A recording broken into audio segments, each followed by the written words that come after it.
Reflecting on my childhood and going to school has brought me into deep introspection. I've come to realize that there's a lot of irony and hypocrisy when it comes to education. For a little bit of context, I was born here in Canada, but my early days of school were in the Philippines. I was sent to the Philippines, I believe, around the age of 4, and when I stayed there for the small slice of life I had there, I went to public school in the Philippines. It has a very big contrast to how my peers grew up here in Canada. For one, I had to wear a uniform. It was a rigid structure, times laid out by a bell, and the teacher, she was a source of guidance, but also a tyrant. Ooh, big word. Not really. I just remember her being really strict. And if we didn't comply or answer right, there was corporal punishment in the form of a meter stick. Yes, I had a lot of fun in the Philippines. I learned a lot. I learned how to speak my native tongue and language. I learned about my culture, but primarily that was taught within the home. In school, I was taught to fall in line, to be in order, to be a number, and to compete against others.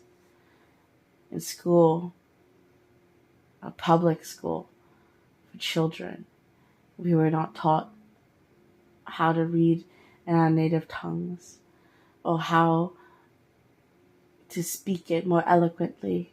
No, we were taught English, a language, and one of the many colonizers and imperialists placed upon this archipelago, this collection of islands, and these collections of sounds and people, forced to be forgotten in a claim for progression or civilization, which I think is complete and utter, how to say, mouthful. Anyway.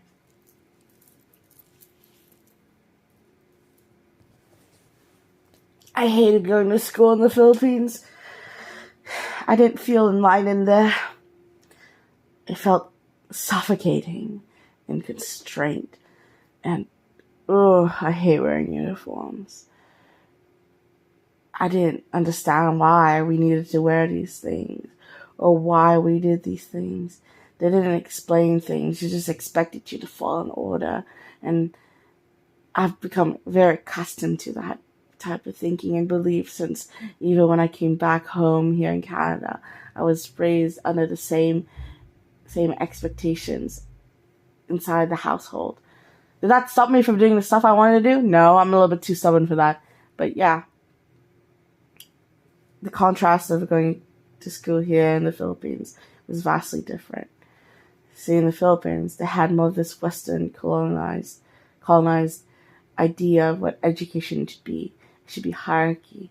It should be teacher above all. It should be rigid. It should be standardized. Not like that didn't exist here in Canada. However, we had a lot more wiggle room. When I first came back here, I was surprised to see that we were allowed to wear our own clothes to school, have our own backpacks, right? Had our own individuality. And not gonna lie, I was really surprised the fact that no one got hit for misbehaving. No one got smacked for getting something wrong. Punishment was timeout. Punishment was a moment of reflection. Punishment was growth and learning. I'm gonna cry now. Ooh, okay. There are still some faults within the system I grew up with. There is still a heavy emphasis of standardized tests, right? And rigid thinking structures. I remember in math class, we were expected to follow the exact order or the exact formula to get to a conclusion. And if you got to the same conclusion, but changed the formula ever so slightly, you would be shamed for it, brought to the spotlight, called stupid. That's not right. That's not correct. However, over the years, I've come to realize math doesn't make sense, right? There are different ways to go to a different conclusion. The journey is just slightly different. The journey reveals different variables and different things. There's no right or wrong answer to get to something. It's just a different perspective. Anyway, I remember the introduction of more reflective work when it came to studies. And it kind of frustrated me, since the way I was raised in the Philippines and how my parents were raised and everyone before me was raised, I was expecting things to be standardized, to have a finite answer, right? So that's why I spent many of my time researching things, getting the answer to everything, just so I would avoid receiving that shame, that punishment, that smack of the ruler. But when they introduced reflective work, talk about your process, your feelings, what you did, and how that affected you, I was stunned. I didn't know what to say. I didn't know what to write. I was anxious. It made me anxious because what if I wrote down something that was satisfactory? What if I wrote down something that wasn't to the T? How would I get punished for this? I never got punished for it. I never did. And I think that really did open something in me. It opened up more possibilities. It helped me let go of the shackles of fear that was instilled through what I learned in the Philippines, through underneath this Western structure. But I was in the Western world. I was here in Vancouver. I was here in Canada. However, ironically, the Western structure was waning, and we were adopting more indigenous and Eastern philosophies when it came to teaching our children. And I believe that's because we have the privilege to do so, that we don't have to fall in line and conform underneath a different power. And it gave us a little bit of freedom, which I'm forever grateful for. As a child, I did not know I had ADHD. I did not know I had OCD.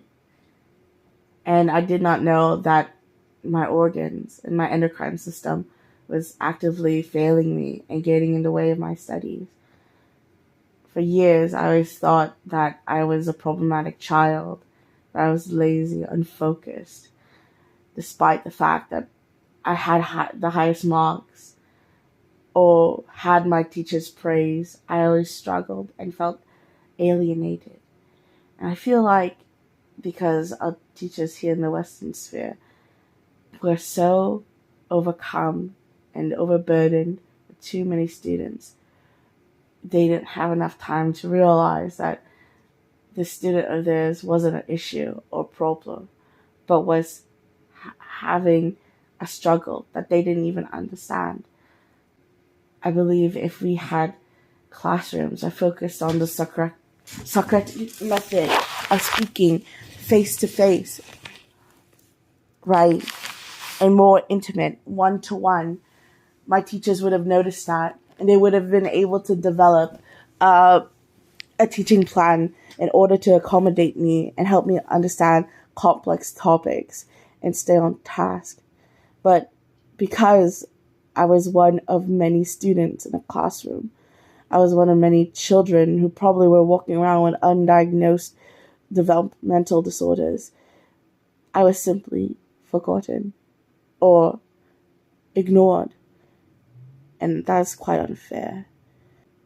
Both contexts of these different cultures, the Filipino and the Canadian, I did come to realize they had high leanings towards being a good person in society. They matched Aristotle's philosophy of becoming a better person through good virtues, and also, I believe, Plato's philosophy of conforming to society, being a member of the community, and falling in line with government. To me, my younger years of education, all through K to 12, was training in order to fit in society and be a person, right? However, it was more of I am a productive member of society. I would work for it. I am just an ant that keeps toiling away. When it came to learning about things for my everyday life, how to fold laundry, how to sew my own clothing, how to cook my own meals, how to brush my own teeth, how to keep hygiene, and my sexual education and my interpersonal relationships. School was very lacking in those spheres, and I've struggled for many years. I struggle now even to learn those things I didn't learn. And I know that teachers are everywhere, in the home, in the schools, on the streets, right? However, I believe that institutions should have more of a focus on preparing the students, not just for careers to generate money and pay taxes, but to raise families, to de-escalate conflicts, to have a healthy life. I have a partner who lives in Portugal, and the education system is quite similar to ours, but vastly different. They have moments in their culture where they do home economics like that. And because of those skills, he can take care of himself. He's self-sufficient. He's independent. But also, he doesn't have to relearn many things. Obviously, cooking could be worked on. Cooking could definitely be worked on him. Yeah. And I'm teaching him that. I'm his teacher when it comes to cooking. I love him. I'm okay, I'm getting distracted. Anyway. And because he knows how to take care of the household, how to take care of younger children, since we both had programs that taught us to be a good support and a good role model for others. I look at him and I think that he's the best candidate for me to raise children. And I'm so incredibly lucky and grateful that he looks at me, despite my shortcomings, and decides that, yes, I'm a good candidate to have a family with, to raise children, and to grow old with, and to navigate this life. I'm gonna start crying. Anyway, as I was saying, I also have friends in different parts of the world who didn't have the resources I have, right? But just because they were lacking in resources, it forced them to innovate, it forced them to create, and it forced them to think outside of the box and have an education that was more self-led with the guidance of the teacher. The teacher wasn't just a person that would mark and grade, but the teacher was a guider. A teacher would ask introspective questions.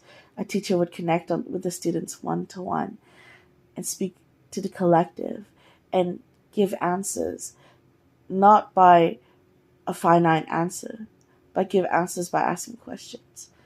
I like that. I've had teachers like those before. Teachers who couldn't give me an answer, and it frustrated me. But I appreciate them since they gave me the tools to find the wisdom within myself. Reflecting now and how I want to move forward and what kind of educator I want to be. I don't like the way that I was raised as a child. For one, I hate uniforms. They look ugly. It's boring. But mostly, I don't believe children should be punished for attempting to learn something new. I believe failure is one of the best teachers the universe has provided. Through failure and mistakes, you can see your faults, you can build upon it, you can try again, you can try different methods and experiment. I don't believe shame is a good thing too to include in education. When you shame someone, you condition them to stop asking questions. When you shame someone, you condition them to hide their true self. When you shame someone, you condition them to not seek deeper. When you shame someone, you encourage them to be disconnected. And that's not the world I want to live in. The world I want to raise and live in, right, is one where questions are welcome. It's one where thoughts can be exchanged. It's one where the market of ideas isn't so limited. As an educator, I want to encourage my children to explore different possibilities and thoughts within themselves. I want them to have moments of reflection and meditation, but I don't want to frame it as a punishment. I feel like the reason why a lot of people dislike yoga or dislike meditating is they remember being put in timeout and how that was a punishment. And that's why a lot of them are very against it nowadays.